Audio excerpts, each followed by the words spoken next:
Guys, तो आज हम लोग इंग्लिश ग्रामर की बेसिक वर्ब की बेसिक पढ़ने वाले हैं।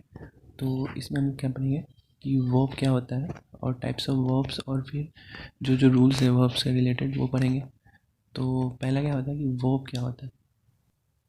वर्ब कार्य का होना दर्शाता है, अतः वर्ब को डूइंग वर्ड भी कहते हैं। ठीक है, वर्ब को डूइंग वर्ड भी कहते हैं। तो वर्ब को कार्य का होना दर्शाता है। वर्ब जो होता है ना, वो कार्य का होना दर्शाता है। ठीक है, कार्य का होना दर्शाता है, वर्ब कहलाता है। अतः वर्ब को डूइंग वर्ड भी कहते हैं। वर्ब को दो भागों में बांटा गया है। तो वर्ब को दो भागों में बांटा गया है। कौन कौन से भाग थे? एक तो होते हैं हेल्पिंग वर्ब, ठीक है। दूसरा होता है मेन वर्ब, ठीक है। हेल्पिंग वर्ब में फिर दो पार्ट में आ जाते हैं, मॉडल्स और प्राइमरी ऑक्सिलरी वर्ब्स, जैसे कि बी, डू, हैव। और मॉडल्स क्या होता है? जो मेन वर्ब का कार्य नहीं कर सकते उसे मॉडल वर्ब कहते हैं।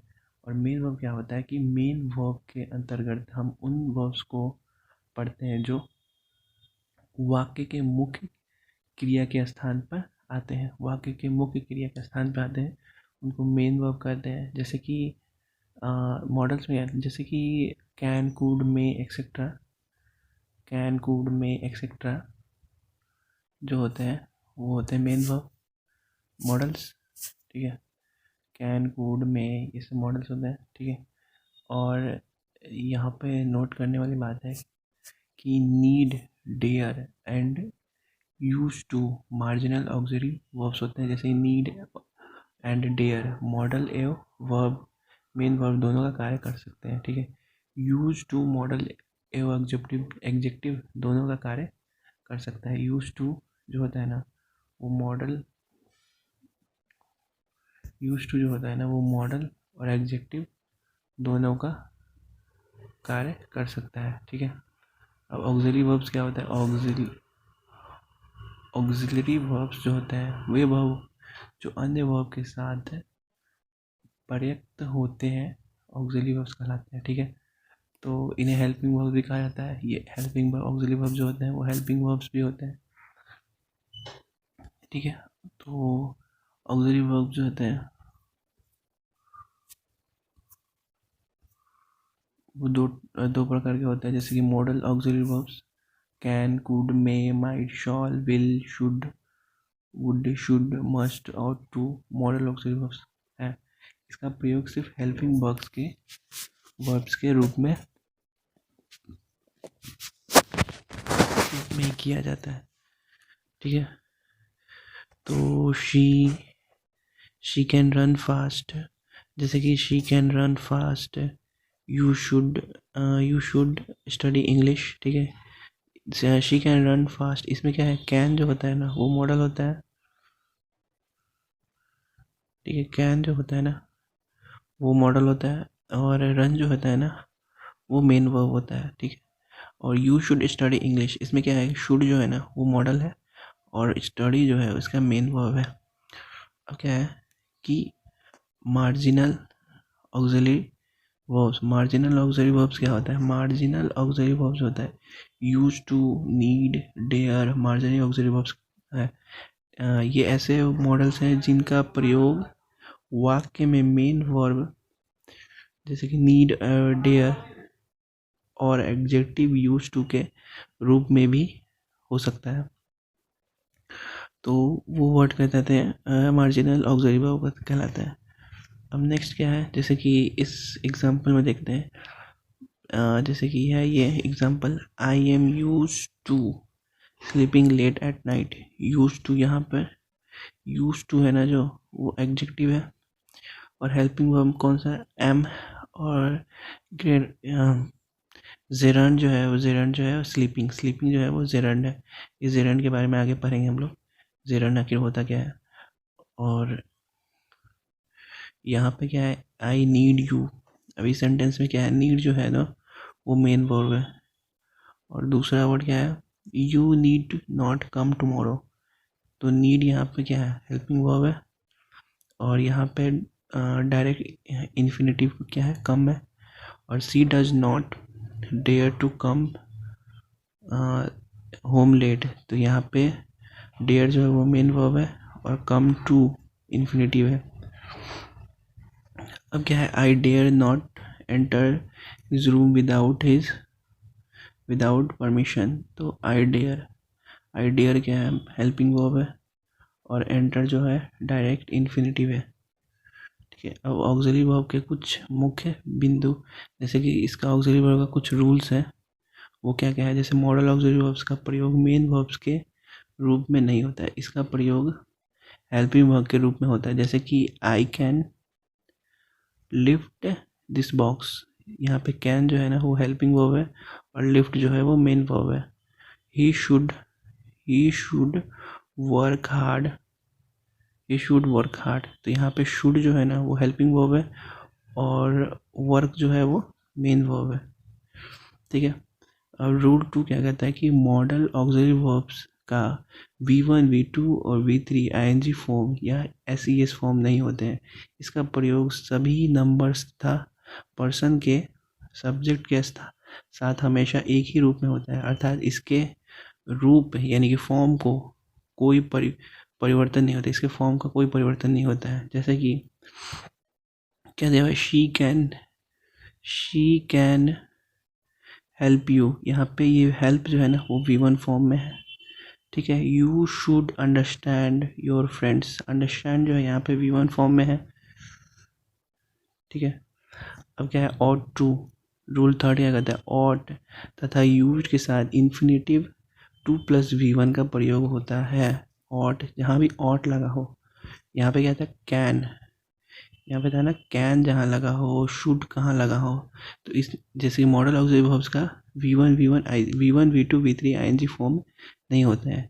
तो इसका जैसे कैन था मॉडल ऑक्सिलरी वर्ब्स और उसके साथ हेल्प लगा हुआ V1, इसका कोई ING फॉर्म या फिर V1 फॉर्म, V2 फॉर्म या फिर V3 फॉर्म ऐसा कुछ नहीं होता।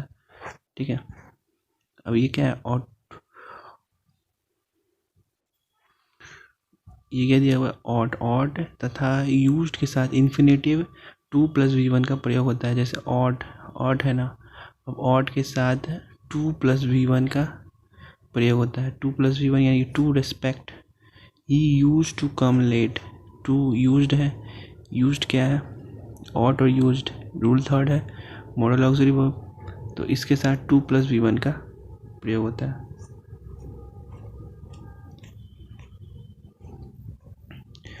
अब क्या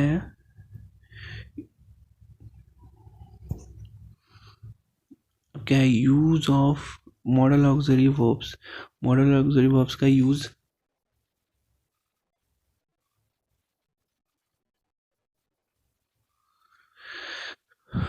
तो can a could, can rule number 1 क्या बोलता है कि कैन का प्रयोग पावर यानी शक्ति, एबिलिटी यानी योग्यता तथा कैपेसिटी यानी क्षमता और अभिव्यक्त के करने के लिए किया जाता है। कुड का प्रयोग जो है ना वो पास्ट एबिलिटी, पावर, कैपेसिटी यानी कि भूतकाल की योग्यता, शक्ति और सामर्थ्य को व्यक्त करने के लिए किया जाता है। ठीक है, जैसे कि एग्जांपल दिया हुआ है, जैसे कि एग्जांपल है he can lift the box, यहाँ पे कैन का प्रयोग हुआ है।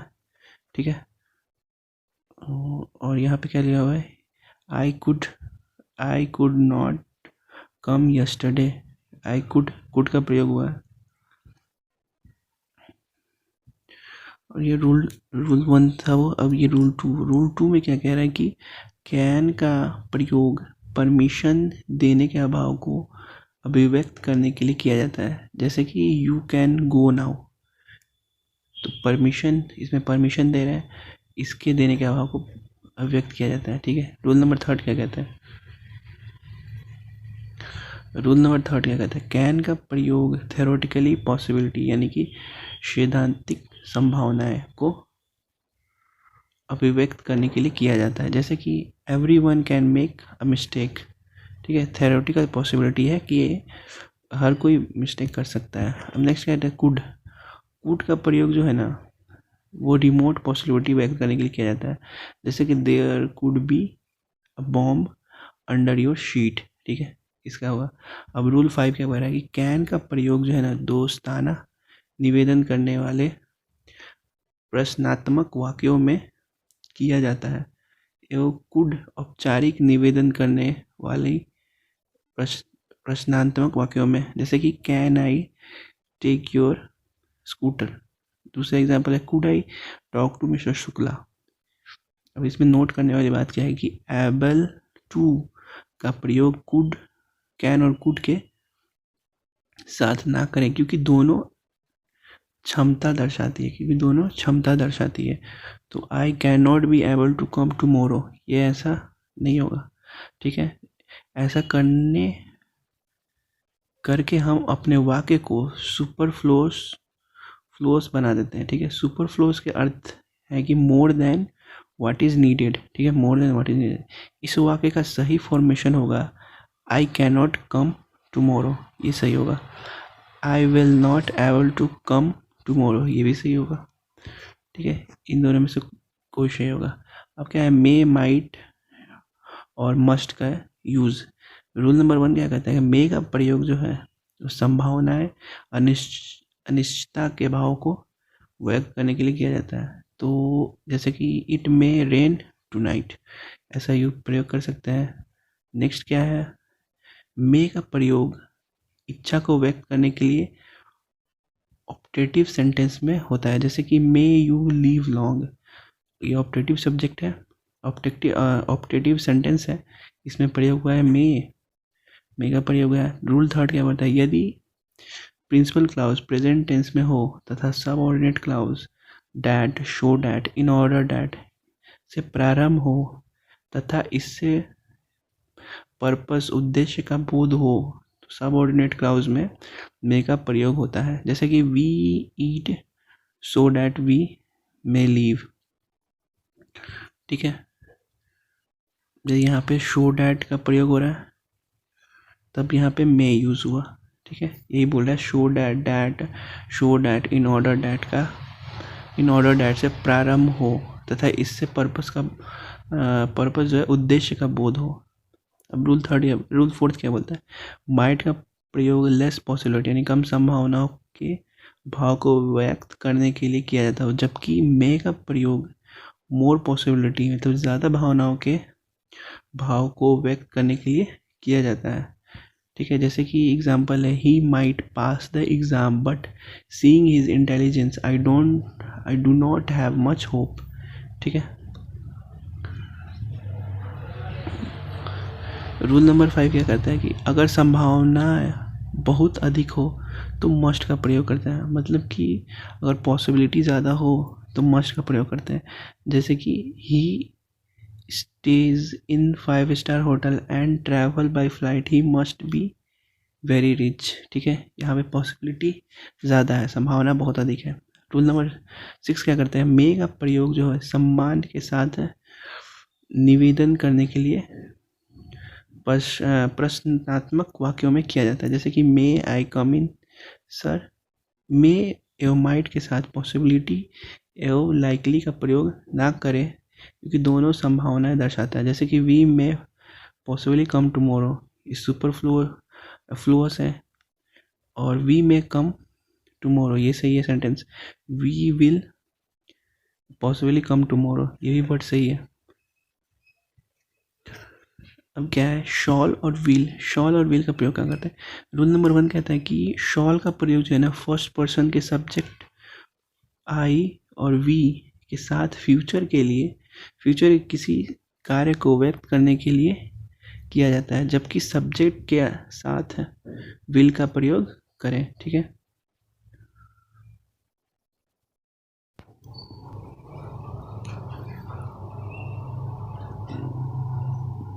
नेक्स्ट क्या कहते हैं कि मॉडर्न इंग्लिश में आई एव वी, मॉडर्न इंग्लिश में क्या है कि आई एव वी के साथ विल का प्रयोग कर सकते हैं, जो अब स्वीकार्य है, लेकिन इंट्रोगेटिव सेंटेंस जैसे में भी आई और वी के साथ का प्रयोग, आई और वी के साथ शॉल का प्रयोग होता है। जैसे कि विल आई गो, ये सही नहीं है, ठीक है। शॉल आई गो, ये सही है।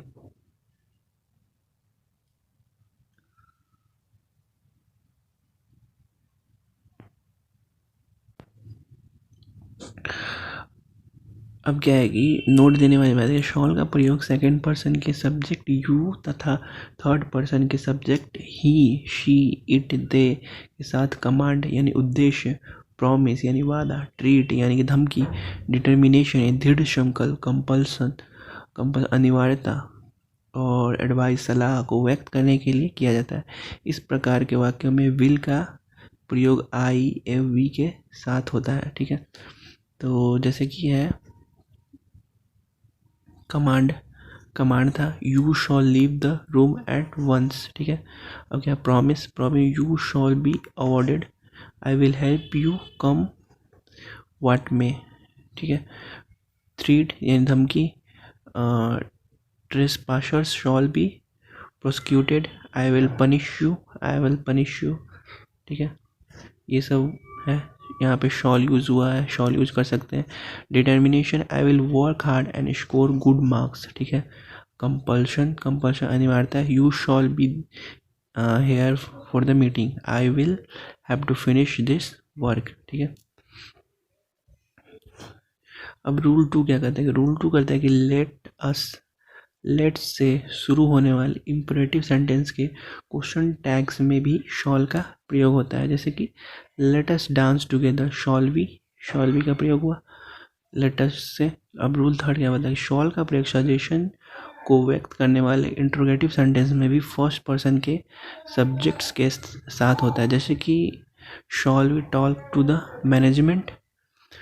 इसमें नोट देने वाली बात क्या है कि शॉल एवं विल का प्रयोग निम्नलिखित प्रकार में के वाक्यों में नहीं होता। जैसे कि अगर वाक्य पास्ट से शुरू हो, जैसे कि he hope that he would pass the test, यहाँ पे ही विल की जगह पे वुड होगा, वुड पास द टेस्ट। अगर वाक्य पास्ट से शुरू हो तो विल और शॉल नहीं, वुड और शुड का प्रयोग होता है। जैसे कि पास है ही होप्ड, ये पास्ट है ना, ही होप्ड, उसने सोचा था, ही होप्ड।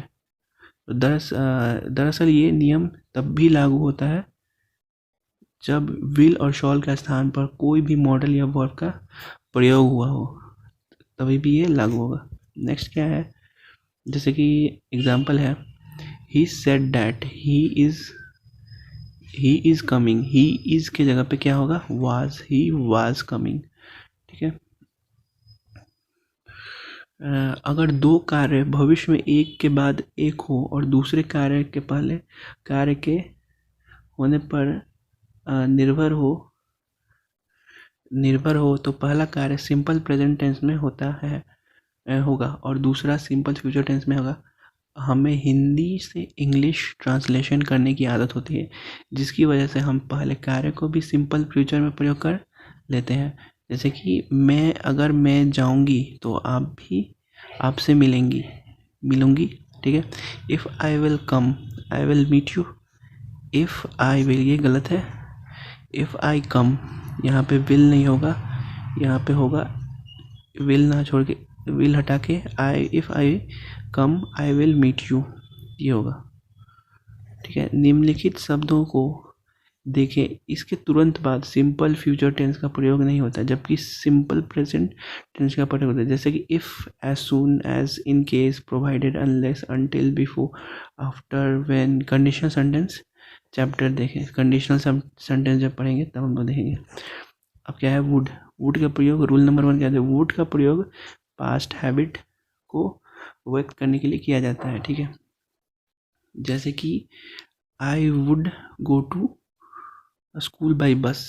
ठीक है, अब रूल 2 क्या बोलता है, वुड का प्रयोग प्रेफरेंस यानी कि प्राथमिकता या चॉइस को व्यक्त करने के लिए भी किया जाता है। सामान्यतः ऐसे वाक्य में रेदर का प्रयोग भी होता है, जैसे कि he would rather die than beg. ठीक है, रूल 3 क्या बोलता है, अगर वाक्य का प्रारंभ पास्ट से हो तो वाक्य आगे पास्ट में ही रहेगा और विल का पास्ट टेंस वुड होता है, और विल का पास्ट टेंस क्या होता है, वुड होता है। विल का पास्ट टेंस वुड होता है। He hope that he will pass, he will हटा के यहाँ पे क्या होगा, वुड पास। अब रूल 4 क्या बोलता है कि would use to simple past tenses, तीनों का प्रयोग भूतकाल के रूटीन एक्शन को दर्शाने के लिए भी किया जाता है, ठीक है। जैसे कि I use to go to a school by bus, I would return on foot, he played for hours before returning home. यहाँ पे use two plus V1 form है, यहाँ पे would return plus V1, played जो है V2। Next क्या होता है, रूल 5 है, वुड का प्रयोग प्रेजेंट या पास्ट को कोरी कल्पना को व्यक्त करने वाले वाक्यों में को प्रिंसिपल क्लाउज में होता है। जैसे कि if I were a bird I would fly in the sky, ठीक है। अगर वाक्य काल्पनिक पद से संबंधित हो तो सभी सब्जेक्ट के साथ वेयर का प्रयोग करें। जैसे कि I wish I were a bird, निम्नलिखित शब्दों से वाक्य काल्पनिक होने का आभास होता है। इनके साथ वास का प्रयोग नहीं होगा, इनके साथ वास का प्रयोग नहीं होगा। जबकि I wish I were a bird, यहाँ पे वाज वेयर के जगह पे वाज नहीं होगा, यहाँ पे वेयर ही होगा। I wish, as though, if, as if, would, that और सपोज, इन सब में वेयर ही होगा, ठीक है। अब रूल नंबर 6 क्या बोलता है, वुड का प्रयोग विल के पास्ट फॉर्म के रूप में इनडायरेक्ट स्पीच में होता है। जैसे कि he said he will go there, ये डायरेक्ट स्पीच है। अब इसको इनडायरेक्ट स्पीच में he said that he would go there, यहाँ पे वुड का प्रयोग हुआ है, विल के जगह पे वुड का प्रयोग हुआ है। नेक्स्ट क्या बोलता है, रूल 7 क्या बोलता है, वुड का प्रयोग पोलाइट रिक्वेस्ट को व्यक्त करने के लिए प्रश्नात्मक वाक्यों में होता है। जैसे कि would you help me, would you help me. Rule 8 क्या बताता है, वुड का प्रयोग प्रोबेबिलिटी यानी संभावनाओं को व्यक्त करने किया जाता है। जैसे कि he would be sleeping, probability है कि सोएगा वो। रूल 9 क्या कहता है, वुड का प्रयोग विश यानी कि इच्छा को व्यक्त करने के लिए भी किया जाता है। जैसे कि I wish India would become a developed country soon, ठीक है। रूल 10 क्या होता है, वुड लाइक टू का प्रयोग भी विश यानी इच्छा को व्यक्त करने के लिए करता है। I would like to talk to the manager, ये इच्छा को व्यक्त कर रहा है, तो यहाँ पे वुड लाइक टू प्रयोग होगा। शूट का रूल नंबर 1 क्या बताया, शूट का प्रयोग सजेशन यानी कि सलाह देने के लिए किया जाता है। जैसे कि you should study English, you should study English, यहाँ पे सलाह दे रहे हैं तो शुड का प्रयोग किया रहे। और रूल 2 क्या कहता है, शुड का प्रयोग एडवाइस भी दे सकते हैं। You should not laugh at his mistake, ये एडवाइस दे रहे हैं लोग, ठीक है। रूल 3 क्या बोलता है कि शुड का प्रयोग लीस्ट के बाद निगेटिव पर्पस के यानी नकारात्मक उद्देश्य को व्यक्त करने के लिए किया जाता है। जैसे कि he ran fast lest he should miss the train, तो लेस्ट के साथ सिंपल प्रेजेंट टेंस का भी प्रयोग हो सकता है। जैसे कि take care lest you fall. अब नेक्स्ट कहते हैं ऑट टू का पहले रूल क्या कहता है कि ऑट टू का प्रयोग मोरल ऑब्लिगेशन या ड्यूटी को व्यक्त करने के लिए किया जाता है। जैसे कि we ought to love our country, ये हमारी ड्यूटी है। ऑट टू का क्या प्रयोग हो रहा है, ड्यूटी के लिए प्रयोग हो रहा है।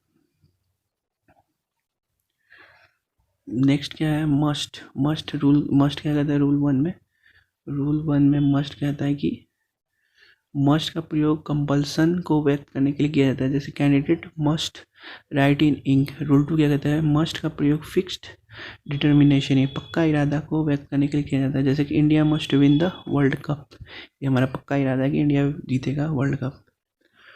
अब रूल 3 क्या कहता है, रूल मस्ट का प्रयोग ड्यूटी को व्यक्त करने के लिए किया जाता है। जैसे कि soldier must fight for his country, duty है शोल्डर की, कर्तव्य है उसका कि वो फाइट करेगा for his country. Use to का प्रयोग कहाँ होता है, यूज टू का प्रयोग पास्ट हैबिट यानी कि भूतकाल की आदत अवस्था यानी सिचुएशन को व्यक्त करने के लिए किया जाता है। जैसे कि he use to study till 10 PM। Use to और यूजेस टू का प्रयोग प्रेजेंट रूटीन एक्शन को करने के लिए को व्यक्त करने के लिए नहीं होता है, बल्कि प्रेजेंट रूटीन एक्शन को व्यक्त करने के लिए सिंपल प्रेजेंट टेंस का प्रयोग होता है। जैसे कि he uses to study till 10 PM and then goes to bed, ठीक है। ये वर्ड गलत है, यहाँ पे क्या होगा, he studies till 10 PM and then goes to bed, ये ये सही है, ठीक है। अब यूज टू का प्रयोग एफर्मेटिव, निगेटिव तथा इंट्रोगेटिव सेंटेंस में इस प्रकार होता है। जैसे कि एफर्मेटिव में क्या होता है, he use to come here. Negative में क्या होता है, he use not to come here, he did not use to come here. और इंट्रोगेटिव में क्या होता है कि he used he to come here, did he use to come here, ठीक है।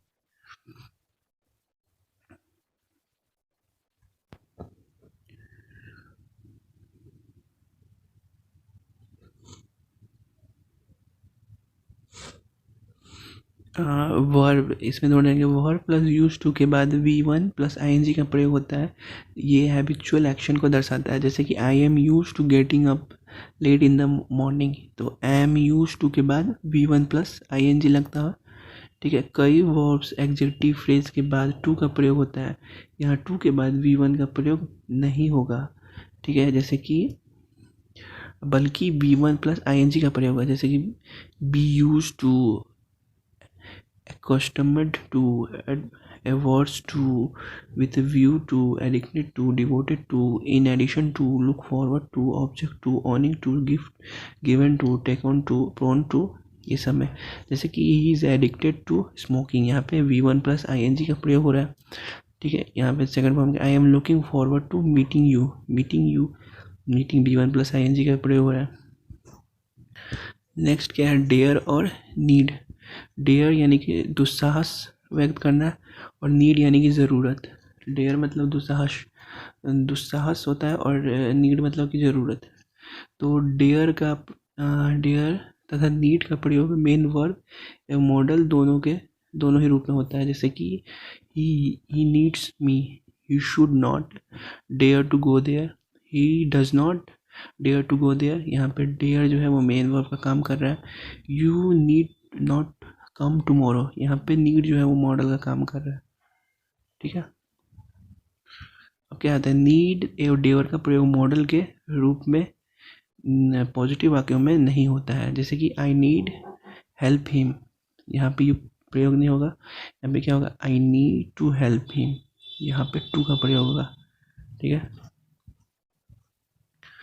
नेक्स्ट है, अगर डेयर एवं नीड का प्रयोग पॉजिटिव वाक्यों में हो तो उसके बाद टू का प्रयोग होता है। जैसे कि he needs to work hard, he will not dare to come here, यहाँ पे टू का प्रयोग हुआ है, यहाँ पे भी टू का प्रयोग हुआ है। अब क्या है, अगर नीड एवं डेयर का प्रयोग हेल्पिंग वर्ब के रूप में हो तो निगेटिव वाक्यों में नीड एवं डेयर के बाद टू का प्रयोग नहीं होता है। जैसे कि I need not come tomorrow, he dare not cheat anyone again. निवेदन करने के लिए निम्नलिखित मॉडल्स का प्रयोग होता है। जैसे कि कैन, कूड, में, ये वुड मॉडल्स हैं। इसका यूज़ करते हैं फ्रेंडली रिक्वेस्ट के लिए, फॉर्मल रिक्वेस्ट के लिए। कूड का प्रयोग होता है फॉर्मल रिक्वेस्ट के लिए। मे का प्रयोग होता है रिक्वेस्ट विद रिस्पेक्ट। वुड का होता है पोलाइट रिक्वेस्ट। जैसे कि एग्जांपल है, can I make your bike, can I take your bike. Could I talk to mister Singh, may come in sir, would you help me. विभिन्न काल वॉइस में models अलग अलग फॉर्मूले में प्रयोग होते हैं। नीचे दिए गए सारणी में इनका प्रयोग देखें। जैसे कि ये हमारे पास मॉडल है इन्फिनेटिव, कंटिन्यूस, परफेक्ट और परफेक्ट कंटिन्यूस। इन्फिनेटिव में क्या होता है कि subject plus modal plus V1 plus object plus modal पर पैसिव वॉइस में, एक्टिव वॉइस में ये होता है। और पैसिव वॉइस में object plus modal plus be plus V2 plus by plus subject, ठीक है। अब इसके ये देखते हैं कि ऊपर दिए गए सभी फॉर्मूले को देखें, आप पाएंगे कि मॉडल के तुरंत बाद वर्ब का प्रयोग V1 फॉर्म में होता है। जैसे कि मॉडल का प्रयोग परफेक्ट के नीचे दिए गए फॉर्मूले में देखें और उसका विशेष अर्थ भी उदाहरण में देखें। जैसे कि subject plus modal plus have plus V3 plus object. कई बार जब हम model plus have plus V3 का प्रयोग करते हैं, तो जैसे कि should have come, could have gone, need not have seen इत्यादि, तो वाक्यों में एक छिपा हुआ अर्थ भी होता है जो वाक्य के अर्थ के विपरीत होता है, ठीक है। I could score good marks, meaning I had the ability, ठीक है। I could have score good marks, hidden meaning I did not score though I had the ability, ठीक है। You should work hard, just a suggestion, ये suggestion है। Next बात है you should have work hard, hidden meaning you did not, ठीक है। Primary auxiliary verbs do, have, be primary auxiliary verbs है। इन verbs का प्रयोग मेन वर्ब एवॉल्विंग वर्ब दोनों के ही रूप में किया जाता है, ठीक है। जैसे कि डू का फॉर्म इस प्रकार है, डू, डज, डिड और done. I do my work, यहाँ पे मेन वर्ब है डू, यहाँ पे डिड क्या हेल्पिंग वर्ब है did, I did to know him, यहाँ पे नोन जो है वो मेन वर्ब है। हैव के फॉर्म्स इस प्रकार है, हैव के फॉर्म किस किस प्रकार है, हैव के फॉर्म है हैज़, हैव, हैड, हैड। तो हैव का प्रयोग पोजीशन यानी अधिकार दर्शाने के लिए किया जाता है कि आई हैव अ कार, ये हम लोग पोजीशन दर्शाते हैं। आई हैव का प्रयोग हेल्पिंग वर्ब के रूप में परफेक्ट कंटिन्यूस टेंस में होता है, जैसे कि I have not seen him, I have been waiting for him for a long time, ठीक है। और हैव प्लस इन्फिनिटिव का प्रयोग फोर्स्ड यानी कि दबाव में किया जाने वाला कार्य यानी कि दर्शाने के लिए किया जाता है, जैसे कि I have to work hard, she had to leave her job.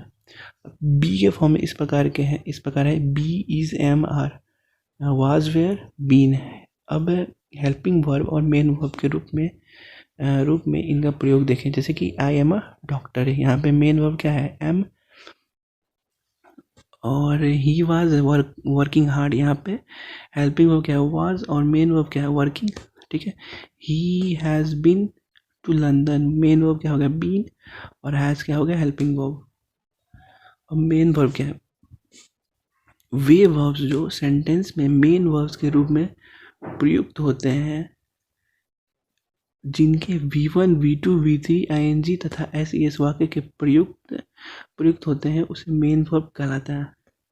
जैसे कि आई नो यू, यहाँ पे नोन जो है ना वो V1 के फॉर्म में है, न्यू जो है V2 के फॉर्म में है, नोन जो है वो V3 के फॉर्म में है। अब क्या मेन वर्ब वाक्य के सेंटेंस के अनुसार विभिन्न फॉर्म्स में परिवर्तित होते हैं, जैसे कि forms of verb, present form, past form, past participle और प्रेजेंट पार्टिसिपल। प्रेजेंट में फर्स्ट फॉर्म में रहता है, पास्ट में सेकंड फॉर्म में रहता है। अब ये ग्रुप बनाया हुआ है, जैसे कि अराइज हो गया, अरोज हो गया, पास्ट का पास्ट पार्टिसिपल में क्या हो गया अराइजेन, और आईएनजी फॉर्म में क्या है अराइजिंग, और एसईएस में अराइजेस। ये आप लोग एक बार इसको मैं धीरे धीरे बढ़ाता हूँ, इसको आप लोग देख लेना, इसको रोक रोक के याद मतलब कि सबको देख लेना और याद कर लेना, ये बहुत यूज़फुल होते हैं, एग्ज़ाम में डायरेक्ट क्वेश्चन भी दिए जाते हैं। जैसे ग्रुप 2 बना हुआ है, इसमें क्या है नीचे दिए गए वर्ब्स में सेकंड फॉर्म या थर्ड फॉर्म एक जैसे हैं, और फर्स्ट फॉर्म जो है ईडी और ईएन अथवा टी लगाकर सेकंड और थर्ड फॉर्म बनाए गए हैं। तो फर्स्ट फॉर्म में क्या बोल रहा है कि एब्यूज़, सेकंड फॉर्म में क्या हो जाता है एब्यूजेड, पास्ट पार्टिसिपल और आईएनजी लगाते हैं एब्यूजिंग, और एसईएस लगाते थे एब्यूजेस। ये हो गया, ये सारे बिलीव है, क्लीन है, ये सारे का एक बार आप लोग देख लेना इसको। और नीचे बढ़ते हैं और क्या है इस चैप्टर में, ग्रुप थर्ड है, नीचे दिए गए वर्ब्स के स्थान पर के सभी फॉर्म्स दिए गए हैं, जैसे कि बीड का बीड, बाइडिंग, बोर्ड्स, ये सारे दिए हुए हैं, इन सबको आपको देखना है, याद करना है। अब कुछ कंफ्यूजिंग पेयर होते हैं, जैसे कि बियर, ये इन पर डायरेक्ट क्वेश्चन आता है एग्जाम में, इनके बहुत क्वेश्चन आते हैं और डायरेक्ट क्वेश्चन आते हैं कंफ्यूजिंग पेयर पे, और सेंटेंस में भी आते हैं इन पे। बियर हो गया, बोर हो गया, बोर्न हो गया, जैसे पैदा करना है इसका मतलब होता है, और बियर, बोर, बोर्न यानी कि बर्दाश्त करना। फॉल, फेल, फॉलन गिरना, और फेलन, फेलिड यानी गिराना, ठीक है। फाइंड, फाउंड पाना, और फाउंडेड, फाउंडेड यानी स्थापित करना, ठीक है। ऐसे बहुत सारे हैं, ये टोटल 10 हैं, 10 को याद कर लेना है। अब क्या वर्ब्स,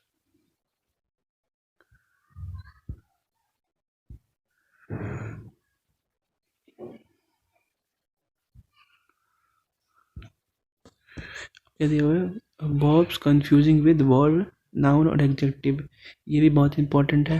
प्रैक्टिस, प्रैक्टिस जो है नाउन है और प्रैक्टिसेस जो है वर्ब है, यानी प्रैक्टिस मतलब अभ्यास और प्रैक्टिसेस मतलब अभ्यास करना। ऐसे ही बहुत सारे हैं, 20 है, 21 है, इसको आप लोग देख लेना। कैनवस है। अब ये हंग,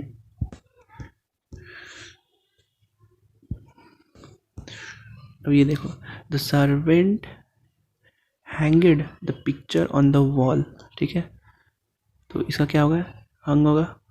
ले your books aside and lay down the rest, ये यहाँ पे लाई होगा, लाई डाउन द रेस्ट। ये कुछ एग्जांपल्स हैं, ये देख लेना आप लोग। अब स्पॉटिंग द एरर, ये नेक्स्ट इसको एक वीडियो में कर देंगे सारे चैप्टर्स का। स्पॉटिंग द एरर जो है ना, सारे चैप्टर्स का एक ही वीडियो में कंप्लीट कर लेंगे। और ये हम लोग अभी जो पढ़ रहे थे वो प्लेन टू पैरामाउंट है, इंग्लिश है प्लेन टू पैरामाउंट, और ये बुक पब्लिशर है, केडी पब्लिकेशन है। और अभी तो ये नया मार्केट में आ रहा है केडी पब्लिकेशन के नाम से, पहले ये प्लेन टू पैरामाउंट था। और ये नीतू सिंह मैम की बुक है, उसको हम लोग कवर कर रहे हैं। तो इस वीडियो में इतना ही, लाइक शेयर और कमेंट कर देना, और जो प्रॉब्लम होगी वो पूछना। Thank you.